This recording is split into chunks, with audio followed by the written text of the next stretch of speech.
Suri says कॾहिं थींदी जॾहिं माण्हू पंहिंजे मक़सद जे लाइ माण्हू जॾहिं क़ुर्बानी ॾींदो आहे उहो इत्मीनान सां माण्हू मरंदो आहे, इत्मीनान सां साह ॾींदो आहे ऐं ख़ुशी सां सूरी ते चढ़ंदो।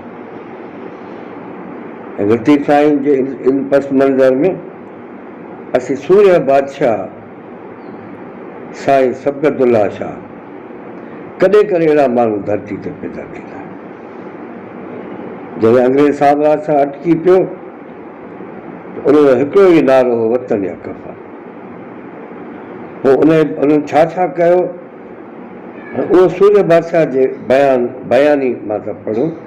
जॾहिं कारगिल जॾहिं उनखां चयो अॻी जेका रिपोर्ट आहे उहा ग़लति आहे ऐं वरी हुकुम थियो आहे वठी सरकार जो त पीर साहब खां वरी जेको आहे सो बयानु वरितो वञे, छो त हिननि जेको बयानु ठाहियो आहे उन में फांसी खां सवाइ ॿियो को रस्तो आहे ई कोन, भई तोखे फांसी ॾींदा।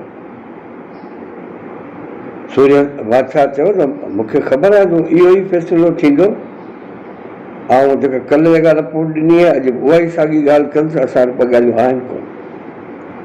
कारगिल खे जेको बयानु ॾिनो आहे, कारगिल जी चवंदो वञा तूं लिखंदो वञ, ऐं उहो बयानु था पढ़ूं।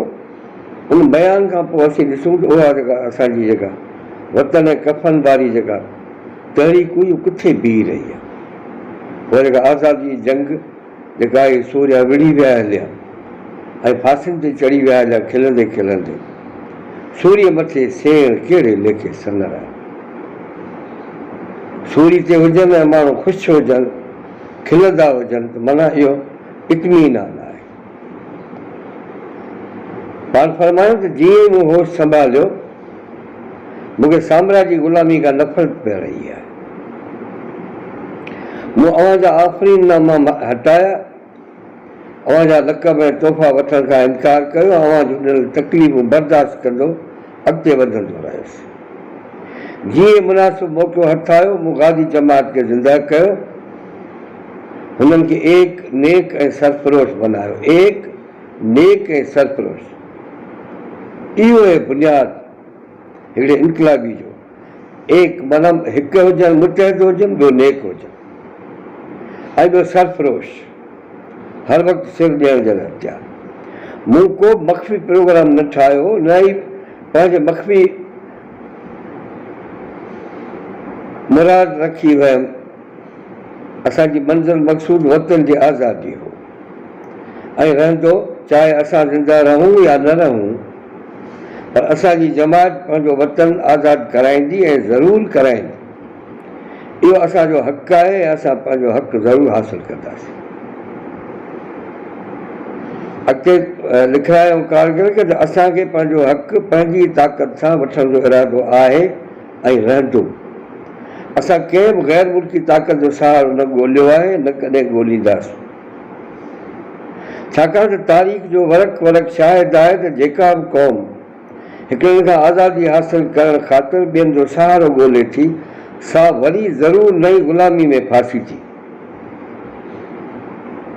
ऐं ॿिया त छॾियो, पर ख़ुदि भले ज़माने में जॾहिं मदीने जे अंसारनि यहूदनि सेठनि जे तसलुत खां पाण बचाइण ख़ातिर मके जे कुरैशनि जो सहारो ॻोल्हियो, खेनि हर तरह जूं मददूं कयूं, मिल्कियतुनि जा हिसा त छॾियो पर ज़ालनि मां हिसे विराइण जूं बि आछूं कयूं, तॾहिं बि सरवर काइनात सल्लल्लाहु अलैहि वसल्लम जे सख़्तु भारतनि हूंदे बि खेनि हुक्मरानी खां महरूम करे हमेशह लाइ कुरैशनि जे मातहत बनायो।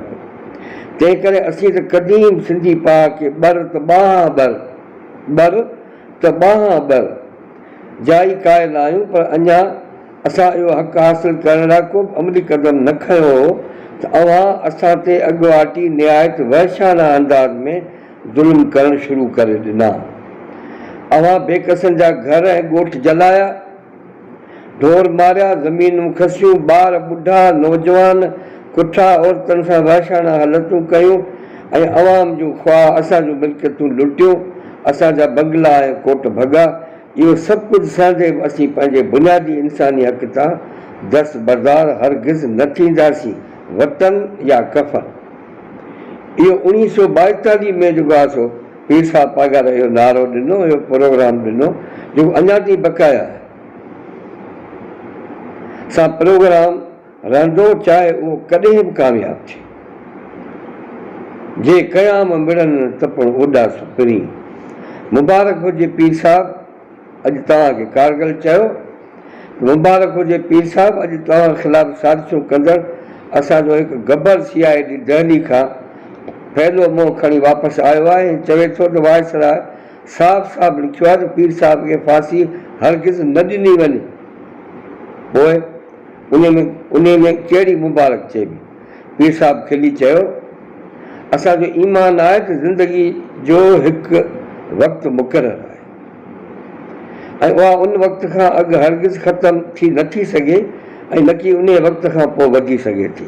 मुंहिंजा दोस्त सच ॿुधाए, तो कॾहिं मूंखे ज़िंदगी सां प्यारु कंदे ॾिठो? कारगिल विसो थी चयो ऐं गंभीर थी उन शेर मर्द ॾे ॾिसणु लॻो। पीर साहब टहक ॾेई चयो, पीर साहब टहक ॾेई चयो, अञा छा थो ॾिसी? साज़िशी कुता के सब्र करे न वेंदा, पंहिंजा हर क़िस्म जा ज़ोर हलाए सम्झंदा वायसराय जी राय ज़रूरु रद्द कराईंदा।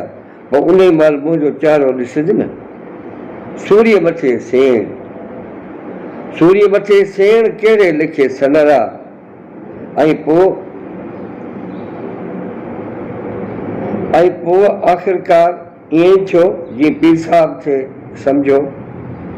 बादशाह सलामत पंहिंजे ख़ासि CIDN जे राय खे वधीक वज़न ॾिनो ऐं सिंध जे सरज़मीन तां हिन मुस्तक़िल ख़तरे खे दफ़ा करण ई मुनासिबु सम्झो। हुन हुकुम ॾिनो त पीर साहब खे फांसी ॾिनी वञे ऐं संदसि साहिबज़ादा असां वटि तरबियत हासिलु करण लाइ मोकिलिया वञे। अॼु बि सिंध जी जेका सूरत हाल आहे, को बि माण्हू महफ़ूज़ कोन्हे। न धरती महफ़ूज़ आहे, न धरती जा धणी महफ़ूज़ आहिनि। 80 साल खनि थी विया आहिनि, 90 साल, जबकि उहो नारो अॼु बि ॼण सिंध जो जेको ऐलान आहे जेको सूर्या बादशाह जो, अॼु बि उहो बक़ाया आहे। सूर्य मथे से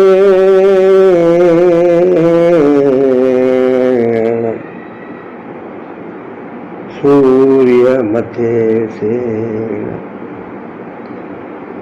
कहिड़े लेखे सनरा,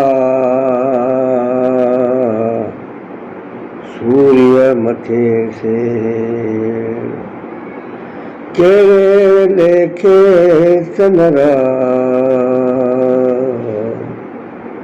जेला लगाने ओ जेला लगाने, जेला लगाने त सूर्याई से जथी, सूर्याई से जथी।